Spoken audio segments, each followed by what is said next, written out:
Que le Seigneur vous bénisse. Moi aussi, je vous salue ce soir au nom du Seigneur Jésus-Christ. Je salue également tous nos bien-aimés qui nous suivent en ligne. Ce soir encore, nous sommes venus pour communier avec notre Seigneur. Et notre communion, comme vous le savez, se fait toujours autour de sa parole. Parce que nous savons que c'est sa parole qui nous donne la vie.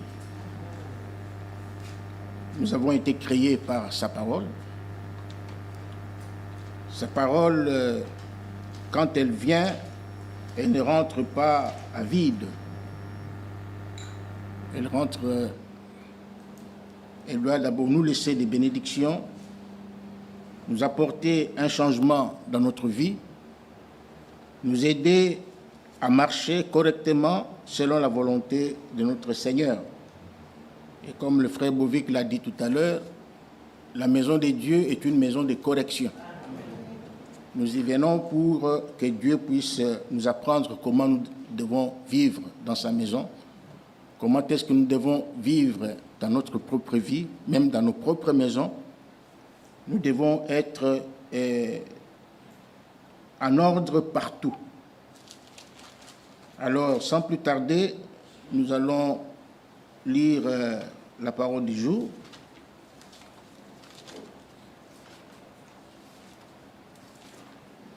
Vous êtes dans la joie? Amen. Vous êtes disposés? Amen. Que le Seigneur vous bénisse. Amen. Lèvons-nous, nous allons lire dans Actes chapitre 6.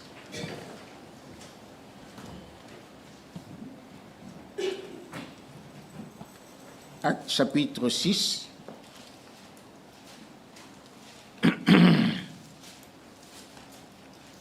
Nous allons lire les 6 premiers versets.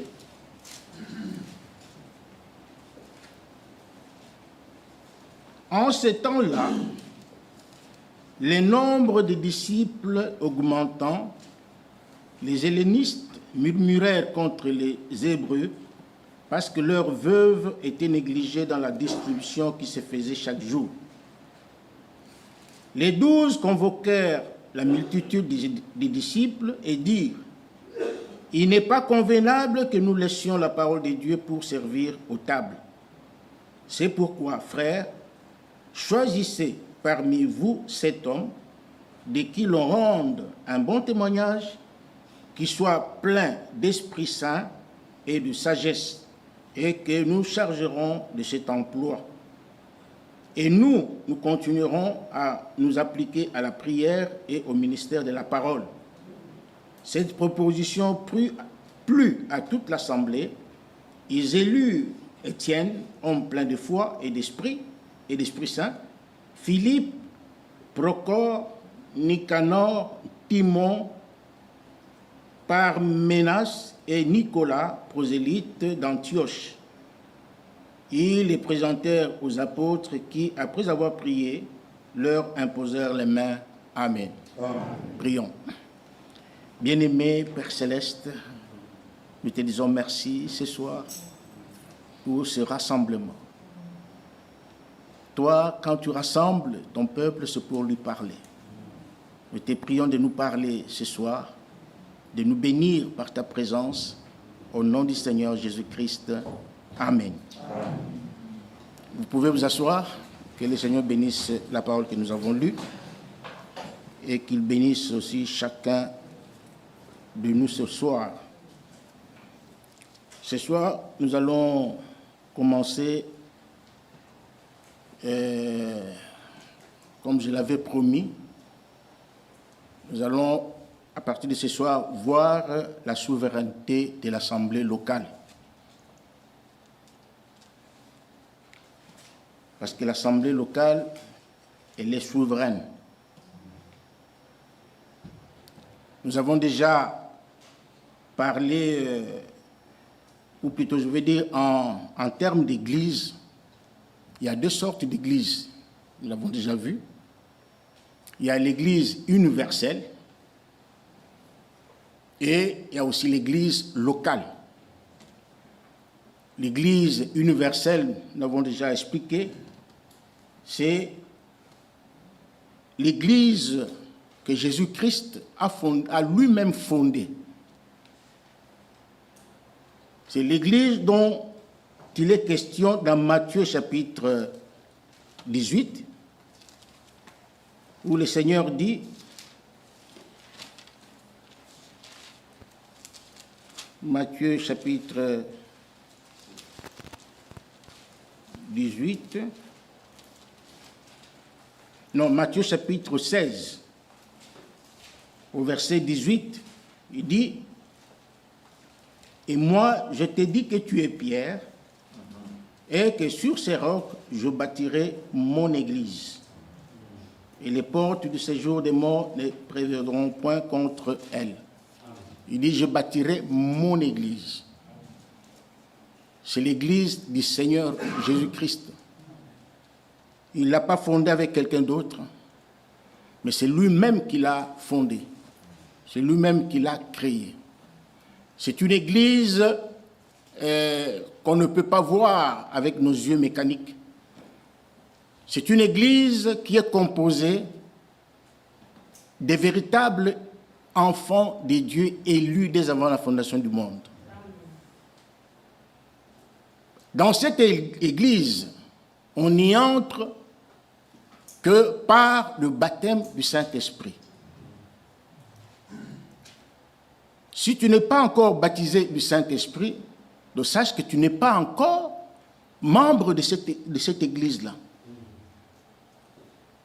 C'est pourquoi le Seigneur a insisté sur le baptême du Saint-Esprit. 1 Corinthiens 12 nous dit ceci.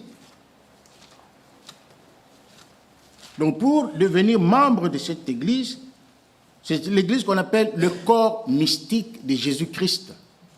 Elle est invisible. On ne la voit pas. Mais elle existe. Amen. Amen. Elle existe. J'espère que vous êtes là. Hein? Alors, dans 1 Corinthiens chapitre 12, la Bible dit au verset 12, « Car comme le corps est un et a plusieurs membres, et comme tous les membres du corps, malgré leur nombre, ne forment qu'un seul corps, ainsi en est-il de Christ. » Verset 13, « Nous avons tous en effet été baptisés dans un seul esprit pour former un seul corps, soit juif, soit grec, soit esclave, soit libre, et nous avons tous été abreuvés d'un seul esprit. » Donc, on devient membre de cette église par le baptême du Saint-Esprit, c'est-à-dire par le scellement du Saint-Esprit. Lorsque vous avez cru en Jésus-Christ, vous avez fait, comment dirais-je, vous avez accepté l'œuvre, vous avez accepté le sacrifice que Jésus a fait à la croix de Golgotha. Maintenant, pour vous récompenser, pour honorer votre foi, pour agréer votre foi, Dieu doit vous donner le baptême du Saint-Esprit. Il doit vous sceller votre âme du Saint-Esprit, pour que vous soyez candidat à l'enlèvement. Parce que sans le Saint-Esprit, vous n'êtes pas membre du corps de Christ. Sans le Saint-Esprit, vous ne participerez pas à l'enlèvement. Donc, il faut absolument le Saint-Esprit.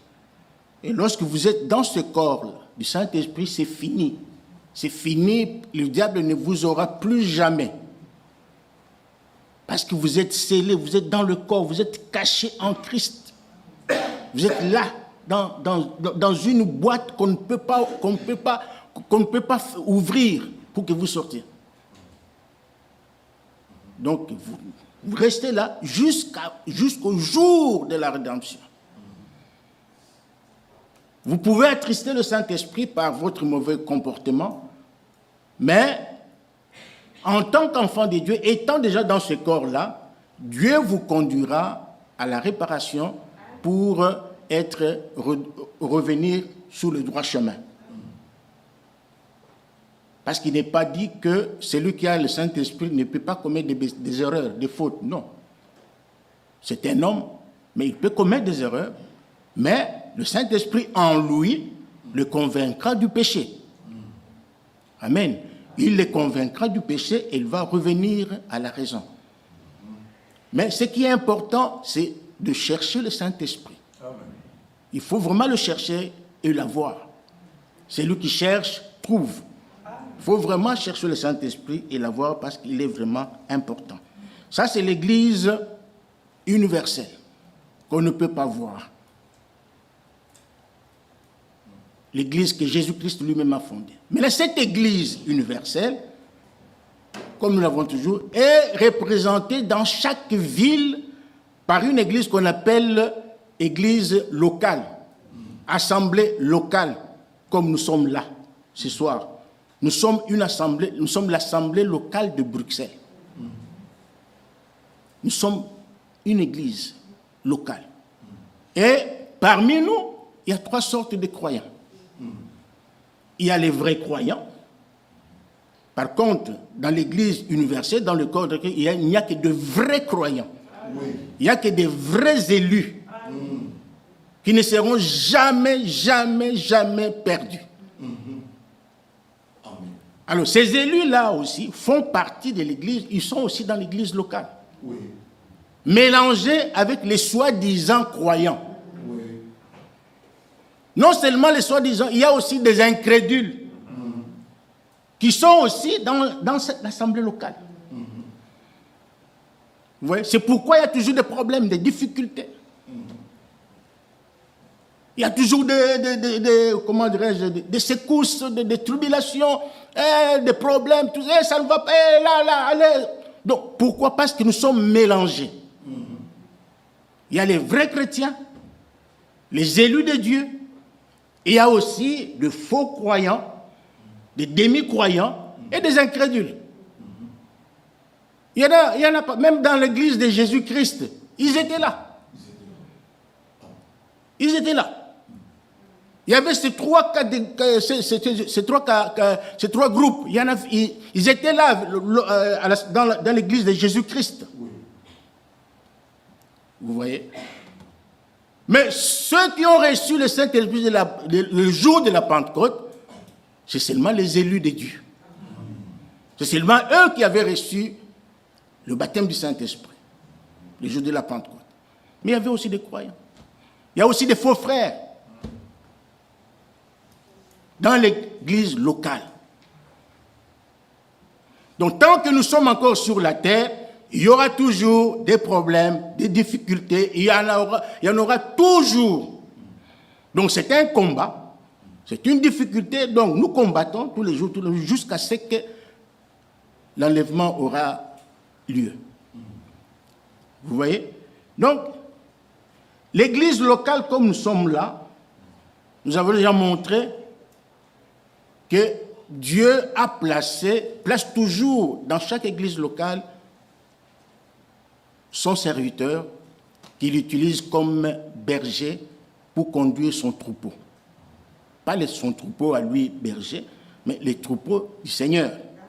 Il place devant lui, sur lui, un homme en qui il met l'esprit, en qui il met la sagesse, en qui il met tout ce qu'il faut pour conduire le peuple de Dieu. Vous voyez? Donc, nous avons déjà montré cela. Donc, en tant qu'église locale, comme nous sommes là assis ce soir, Dieu nous a donné la souveraineté. Nous sommes souverains. L'église locale est souveraine. C'est-à-dire qu'elle est libre. Elle ne dépend d'aucune autre assemblée. Elle est libre. Elle est autonome. L'église locale. Elle est libre, libre, entièrement libre. Et il faut me soulever. Amen. Parce que je n'entends pas vos amens. La souveraineté, c'est-à-dire l'église locale a l'autorité suprême. ce qu'elle décide sur la terre, c'est acté là au ciel. Jésus a dit, ce que vous liez sur la terre sera aussi lié au ciel. Ce que vous déliez sur la terre sera aussi délié au ciel. Donc Dieu a toujours respecté les choix du peuple. L'Église locale a le droit de voter, de faire des élections. Quand il y a un problème, elle fait des élections, elle se prononce par la voie des élections. Le pasteur qui est en place s'occupe de la supervision de tous les offices locaux. Il s'occupe des diacres, il est au-dessus des diacres, il est au-dessus des administrateurs qui doivent lui donner des rapports et tout ça. Il s'occupe même de la musique et tout ça. On n'a pas eu le temps de lire tout ça, mais c'est comme ça. Alors, l'Église locale a ce qu'on appelle le libre arbitre. Il choisit ses hommes, les hommes locaux. L'Église choisit les diacres.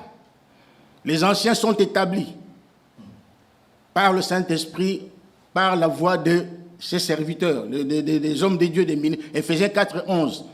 Mais les diacres, ils sont choisis par l'Église. Les administrateurs sont choisis par l'Église. Tout le reste, donc, quand il y a un problème qui se pose, il faut nécessairement que le peuple se prononce, alors il y a vote. On fait les votes, parce que l'Église est souveraine. L'Église locale ne dépend pas ne dépend pas d'une autre assemblée. Comme nous sommes là, nous ne dépendons même pas de Branham Tabernacle. Nous ne dépendons même pas de Krefeld. Non. Nous sommes libres. Si nous allons à Krefeld, c'est parce que Dieu, dans cet âge, a ordonné à son serviteur, qui est là, de construire une chapelle. Il lui a donné l'ordre d'aller sur les terrains voisins pour le lui consacrer.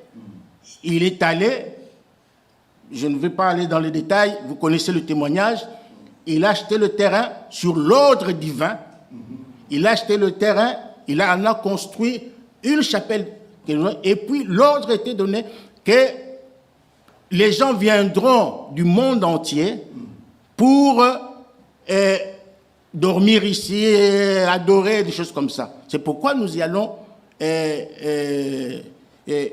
une fois le week-end, hein? Une fois le mois, le premier et le dernier du mois.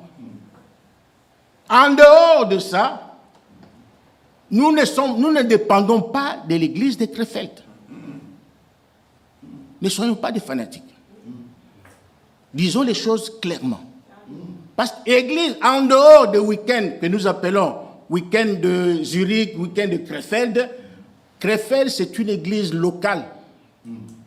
C'est une assemblée locale. Celui qui veut aller communier avec eux, ce n'est pas mauvais. Celui qui veut aller communier avec les gens de Paris, ce n'est pas mauvais. Ce sont des églises sœurs. Mais nous, en tant qu'église locale, nous sommes libres. Nous sommes autonomes. Disons-nous des choses clairement.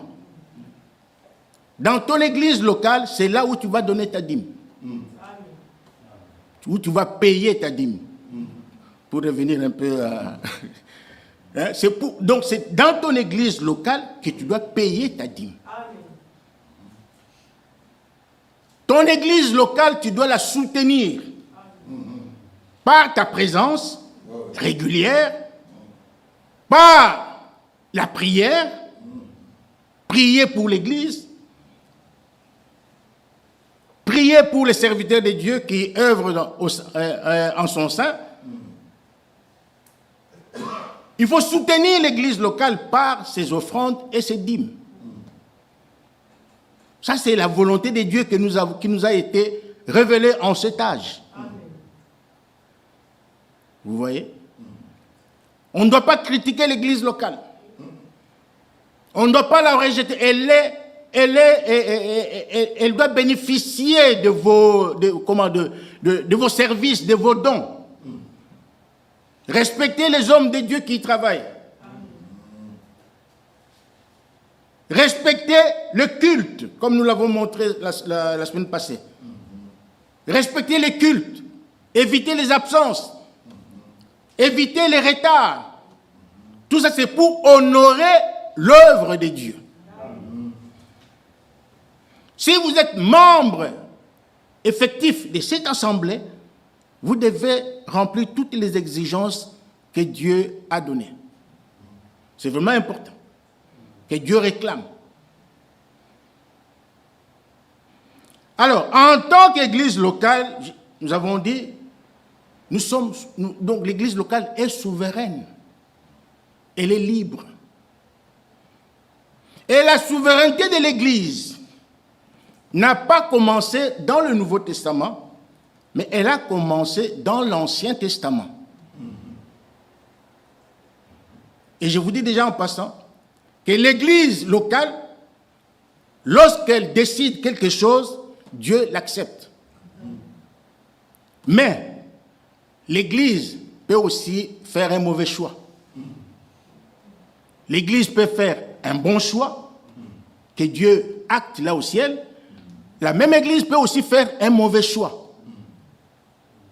Et malgré le mauvais choix, Dieu aussi acte parce que vous avez décidé. C'est vous qui avez décidé. 1 Samuel chapitre 8.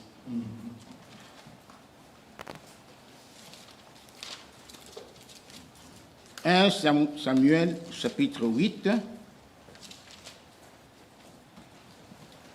Je ne veux pas aller, comment dirais-je, vite. Nous allons y aller doucement pour mieux comprendre ces choses, parce qu'elles sont vraiment importantes. Nous devons connaître la volonté de Dieu. Nous devons vraiment connaître la volonté de Dieu. Comme je l'avais dit dernièrement, Jésus a dit, vous êtes dans l'erreur parce que vous ne connaissez ni les Écritures, ni la puissance de Dieu. Très souvent, nous commettons des erreurs dans notre vie. Nous commettons des erreurs même dans l'Église par manque de connaissances. Mais nous devons connaître la parole de Dieu parce que c'est dans la parole de Dieu que Dieu nous révèle sa volonté. 1 Samuel chapitre 8, commençons au premier verset. Lorsque Samuel devint vieux, il établit ses fils juges sur Israël. Son fils premier-né s'est nommé Joël et le second Abijah. Ils étaient juges à Beersheba. Les fils de Samuel ne marchèrent point sur ses traces. Ils se livraient à la cupidité, ils recevaient des présents et violaient la justice. Tous les anciens d'Israël s'assemblèrent et vinrent auprès de Samuel à Rama. Il lui dit, « Voici, tu es vieux, et tes fils ne marchent point sur tes traces. Maintenant, établis sur nous un roi pour nous juger, comme il y en a chez toutes les nations. » Samuel vit avec des plaisirs qu'il disait, « Donne-nous un roi pour nous juger. » Et Samuel pria l'Éternel. L'Éternel dit à Samuel, « Écoute la voix du peuple dans tout ce qu'il te dira, car ce n'est pas toi qui les rejette, c'est moi qui les rejette, afin que je ne règne plus sur eux. » Si nous pouvons nous arrêter d'abord là. le peuple dont il s'agit ici, ce n'était pas n'importe quel peuple. C'était le peuple d'Israël. Alléluia. C'était le peuple d'Israël. Et Israël était le peuple que Dieu s'était choisi lui-même. Il y avait plusieurs peuples sur la terre. Beaucoup. Il y en avait beaucoup. Mais Dieu a porté son choix sur Israël. Il a choisi Israël comme son peuple qu'il devait conduire. Il a envoyé des prophètes pour Israël. Il a envoyé Moïse avec les lois, les commandements et tout ça pour Israël, en faveur d'Israël. Moïse n'était pas venu pour les autres peuples. Moïse était venu uniquement pour Israël. D'ailleurs, même le Messie n'était pas venu pour les nations. Ça, au moins, vous le savez. Il n'était pas venu pour les nations. Jésus est venu pour Israël. Pas pour pour un autre peuple. Donc, le peuple ici, c'était un peuple privilégié. C'était un peuple que Dieu aimait. C'était un peuple que Dieu lui-même conduisait. C'est le peuple à qui Dieu a donné sa parole. Il n'a pas donné la parole à n'importe qui, mais il a donné la parole à Israël. Mais maintenant, Israël ici fait un choix, un mauvais choix. Israël fait un mauvais choix. Comme Adam. C'était un fils de Dieu. Mais il avait fait un mauvais choix. Israël a fait un choix qui a déplu même à Samuel, le prophète de Dieu. Et Dieu dit, écoute la voix du peuple dans tout ce qu'il te dira. Car ce n'est pas toi qui les rejette, c'est moi qui les rejette, afin que je ne règne plus sur eux. Nous l'avons dit le dimanche. Lorsque vous rejetez l'homme de Dieu, c'est Dieu que vous rejetez. Quand vous rejetez un prophète, c'est Dieu que vous rejetez. Vous rejetez un docteur venu de la part du Seigneur, c'est Dieu lui-même que vous rejetez. Vous rejetez un apôtre, tout évangile, tout celui qui vient de la part du Seigneur. Vous le rejetez, c'est Dieu que vous rejetez. Ah, Dieu dit, Dieu n'est pas un dictateur. Il n'a pas dit non, c'est mon peuple, c'est moi qui l'ai choisi, moi je suis Dieu, c'est moi qui les ai créés, ils doivent faire ce que moi je veux. Non. Dieu a respecté le choix du peuple d'Israël.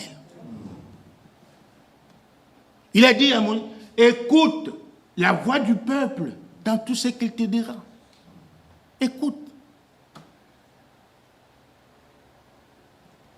Pourquoi ? Parce que le peuple est souverain. Est-ce que vous êtes là? Amen. Parce que le peuple est souverain. Dieu savait, connaissait la souveraineté, reconnaissait la souveraineté du peuple d'Israël. Comme il a fait un choix, eh bien, je respecte. Parce que Dieu, dans ses habitudes, il vous donne deux possibilités. Il vous montre deux chemins à suivre. Il vous dit, ça c'est un mauvais chemin. Si vous le suivez, vous allez tomber dans le trou. Ça c'est le bon chemin qu'il faut suivre. Si vous le suivez, jusqu'à vous aurez la vie. Ici vous aurez la mort, ici vous aurez la vie. Dieu vous donne, il vous laisse devant un choix. C'est ça qu'on appelle le libre arbitre. C'est à vous de choisir. Et Israël a fait un mauvais choix ici. Il a fait un mauvais choix parce qu'Israël voulait être comme les autres nations. Israël voulait copier les autres nations. C'est ce que font beaucoup de gens aujourd'hui, beaucoup de chrétiens aujourd'hui. Ils veulent imiter ce que les autres font. La musique du monde, l'habillement du monde, la coiffure du monde. Ils veulent imiter comme les autres. Ils veulent Donc Dieu leur donne la parole, Dieu vous donne la parole, vous ne voulez pas de la parole, vous voulez suivre ce que le monde fait. C'est exactement, c'est ça l'esprit de l'homme. Le verset 8, il dit, ils agissent à ton égard comme ils ont toujours agi depuis que je les ai fait monter d'Égypte jusqu'à ce jour. Ils m'ont abandonné pour servir d'autres dieux. Écoute donc leur voix, mais donne-leur des avertissements et fais-leur connaître le droit du roi qui régnera sur eux. Dieu respecte toujours le choix du peuple. Même Frère Franck le dit ici, dans le christianisme, il dit, quand l'homme ne veut pas ce que Dieu veut, alors Dieu doit vouloir ce que l'homme veut.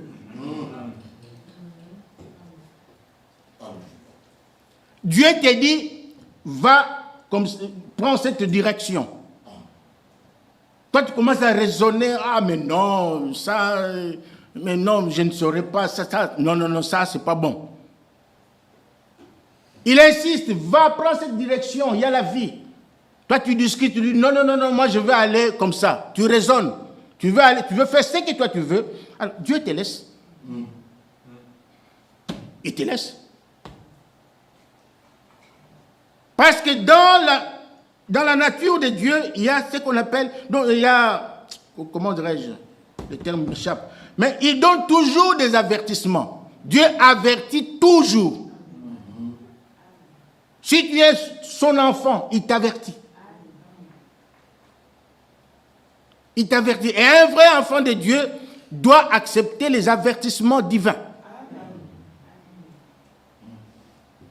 Alors il dit, quand l'homme ne veut pas ce que Dieu veut, alors Dieu doit vouloir ce que l'homme veut. Il va faire ce que toi tu veux. Tu veux aller en enfer? Ok, tu acceptes, tu as choisi l'enfer. Ok, Dieu te laisse aller en enfer. Et pourtant l'enfer n'a pas été créé pour les hommes. L'enfer a été créé pour le diable et ses anges. Mais si toi tu refuses de faire la volonté de Dieu, tu refuses de suivre le chemin que Dieu a tracé pour toi, eh bien tu vas te retrouver là-bas. Vous voyez? Alors il continue, il dit, dès le commencement, Dieu a doté les hommes de ce libre arbitre. Il ne les a pas contraints. Dieu ne contraint personne. Ce n'est pas un dictateur. Dieu n'oblige personne à faire sa volonté. Non. Il te met devant un choix. C'est toi qui dois faire le choix. C'est toi qui dois faire le choix. Ton choix. Soit il est bon, soit il est mauvais.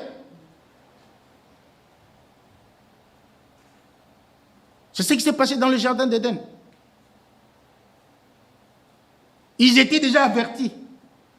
Dieu leur a dit, si tu touches, il dit à Adam, si tu touches là, tu en manges, tu mourras certainement. Mais Adam n'a pas respecté. Dieu lui a donné, il y a deux arbres, le bon et le mauvais. Tu dois faire un choix. Il a choisi le mauvais, nous voilà dans le désastre. S'il y a la mort aujourd'hui, c'est parce que l'homme a fait un mauvais choix. S'il y a la maladie aujourd'hui dans le monde, c'est parce que l'homme a fait un mauvais choix. S'il y a la guerre par-ci par-là, c'est parce que l'homme a fait un mauvais choix. Donc, quand vous faites un mauvais choix, il faut aussi en supporter les conséquences. Vous voyez? Alors, le peuple, alors, Frère Franck continue, il ne les a pas contraints, ni n'en a fait des automates. Il ne fait pas des automates, non, ou des marionnettes. Les hommes pouvaient choisir entre la vie et la mort, entre l'obéissance et la désobéissance. Amen. Amen. C'est ce qu'Israël a fait dans 1 Samuel chapitre 8. Dieu était leur roi. C'est lui qui régnait sur eux. Et Dieu avait établi un prophète, Samuel, pour les conduire, les guider. Mais le peuple a refusé. Il a dit, non, non, non, Samuel, nous ne voulons plus de toi. Nous voulons un autre roi. Erreur. Erreur. Quand ils ont fait cela, Dieu a respecté leur choix, mais il leur a donné des conditions. Des conditions difficiles. Ils ont souffert avec le roi Saül. Si vous lisez la Bible, vous le verrez. Ils ont souffert avec le roi Saül. Pourquoi? Parce qu'ils avaient fait un mauvais choix.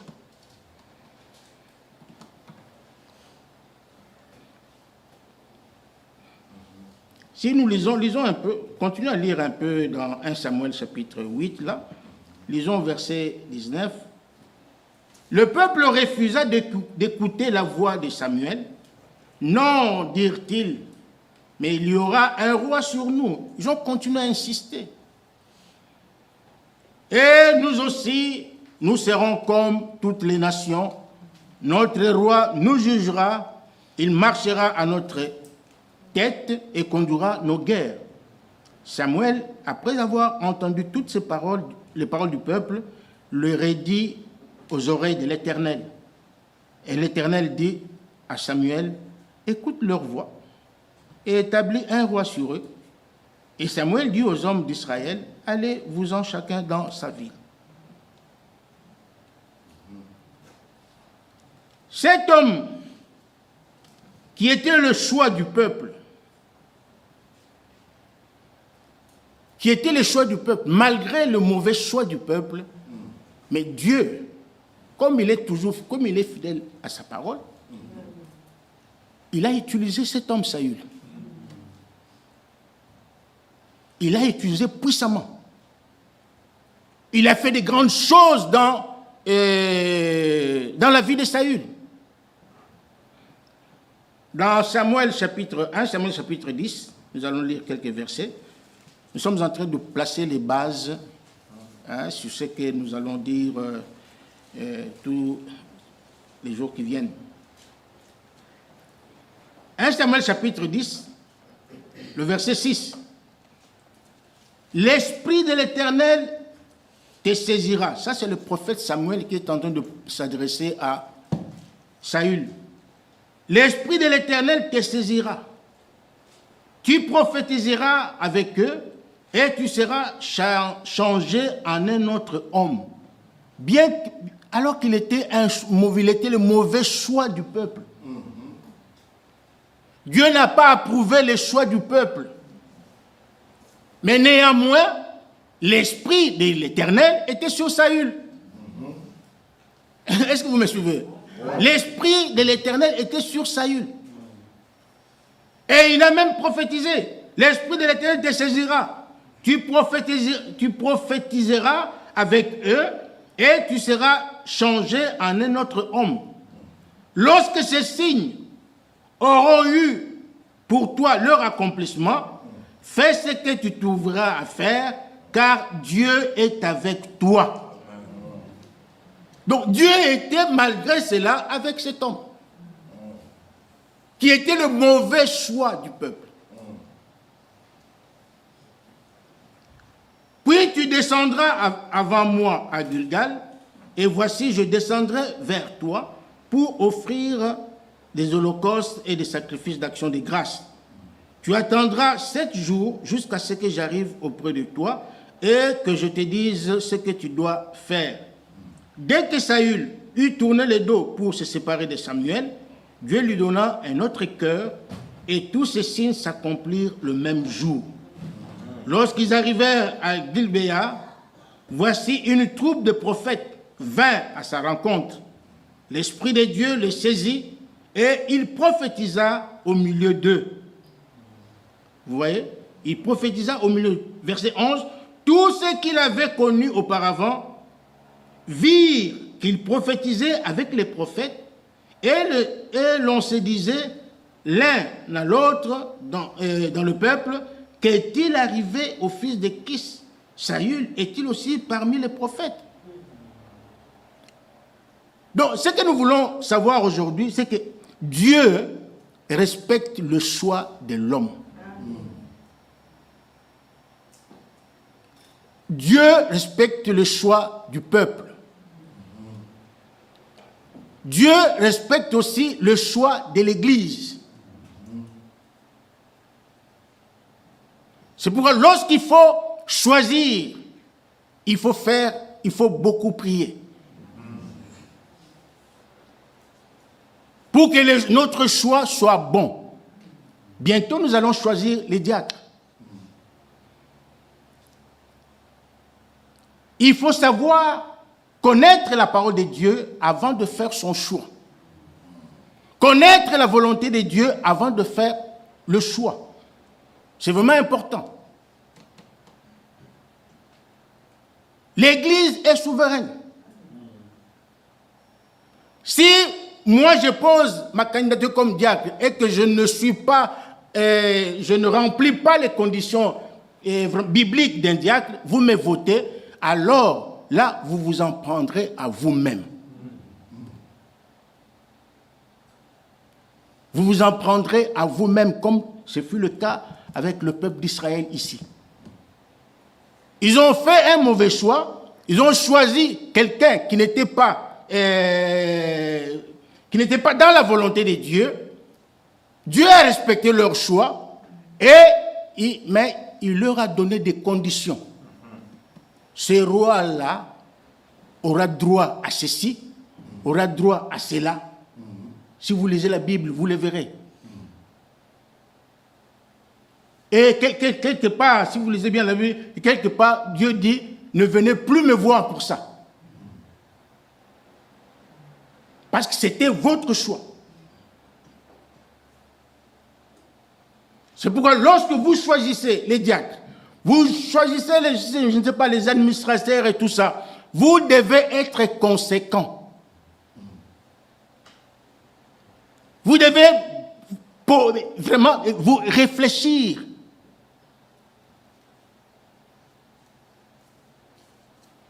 Parce que le diacre que vous choisirez auront l'autorité sur vous. Nous allons voir cela plus tard, comment Frère Branham expliquait ces choses. Ne venez plus dire, oh non, Frère Michel, voilà, ces diacres-là, et tout ça, en tout cas. Non, non, non, non, non, non, non, non, non. Là, ce n'est plus le problème de Frère Michel. C'est vous qui avez voté. C'est vous qui avez voté. Ne venez plus vous plaindre. Donc, sur le moment, nous allons enseigner ces choses-là tous ces jours ici, afin que vous compreniez vos responsabilités. Parce qu'il y a trop de plaintes. Ah, mais diacre, il a fait ceci, les diacres... Non, non, non, non, non, non, non, non. Vous l'avez voté. Et lorsque vous l'avez voté, qu'il soit mauvais ou bon, là au ciel, Dieu a acté. Dieu a accepté votre choix. Et en ce moment-là, vous devez obéir à la parole de Dieu.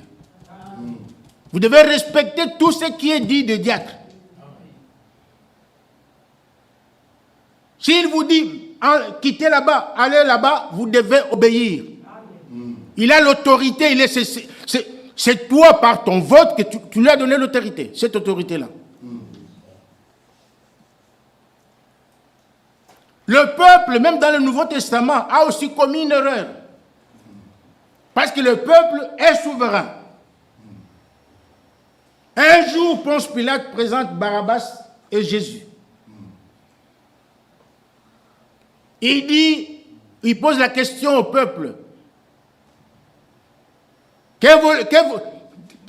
Qui voulez-vous que je vous relâche?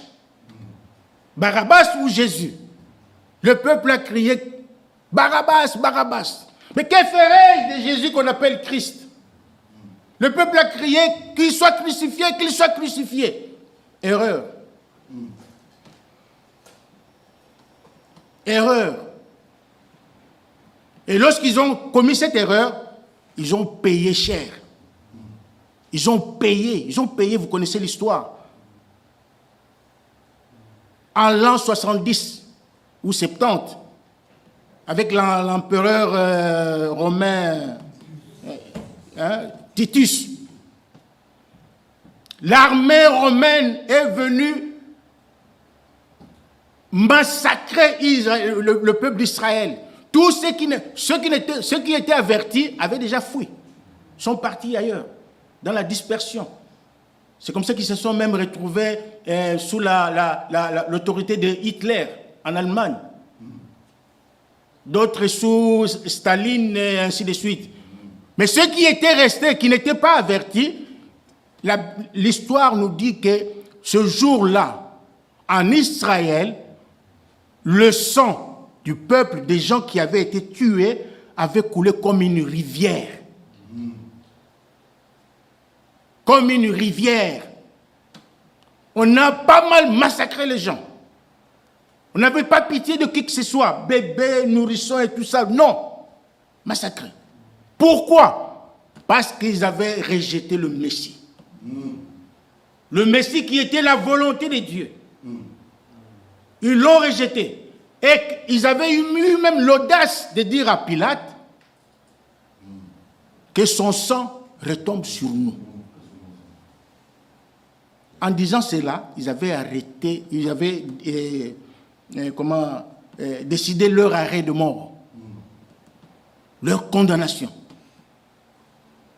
Et c'était le peuple d'Israël. Jésus était venu pour eux. Mais ils n'ont pas discerné la volonté de Dieu. Ils ont choisi Barabbas, qui était le voleur. Ils ont rejeté le Messie, qui était le sauveur. Vous voyez? Tout ça, c'est pour vous montrer que lorsque nous allons faire, lorsque nous faisons un vote dans l'Église, que ce soit pour diacre, que ce soit n'importe quel, ça dépend de comment Dieu va nous conduire. Nous devons beaucoup réfléchir, beaucoup prier et surtout connaître la Bible. Faire les choses conformément à la Bible. Il y a des conditions que nous allons lire prochainement. Nous allons étudier cela. Que Dieu nous aide. Que Dieu nous aide.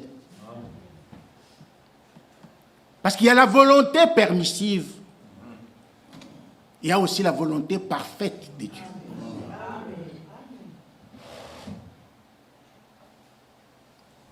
La volonté parfaite de Dieu, c'est sous la conduite du Saint-Esprit. La volonté permissive, c'est ce que l'homme veut. C'est ce que l'homme veut. Pour ce soir, arrêtons-nous là. Et vendredi, Dieu voulant, nous allons continuer. Mais ce qui est important pour nous ce soir, c'est de savoir que Dieu a toujours respecté le choix du peuple. Dieu a toujours respecté le choix de l'homme. Si l'homme ne veut pas ce que Dieu veut, Dieu va faire ce que l'homme veut.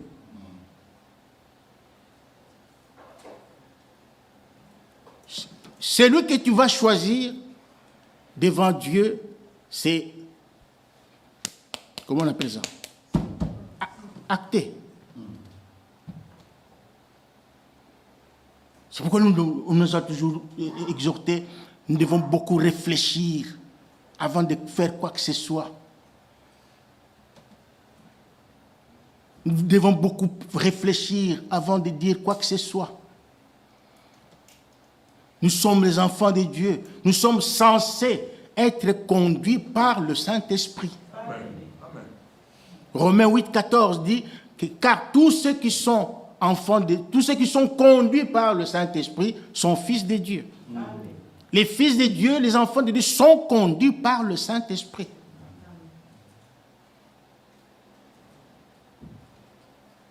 Et quand le Saint-Esprit conduit son peuple, il conduit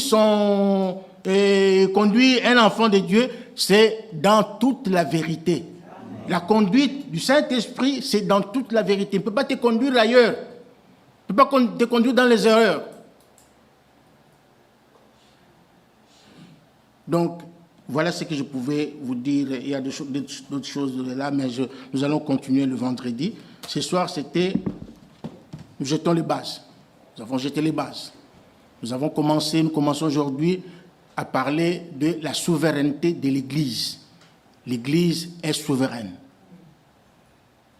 Amen. Amen. Que le Seigneur vous bénisse. Amen.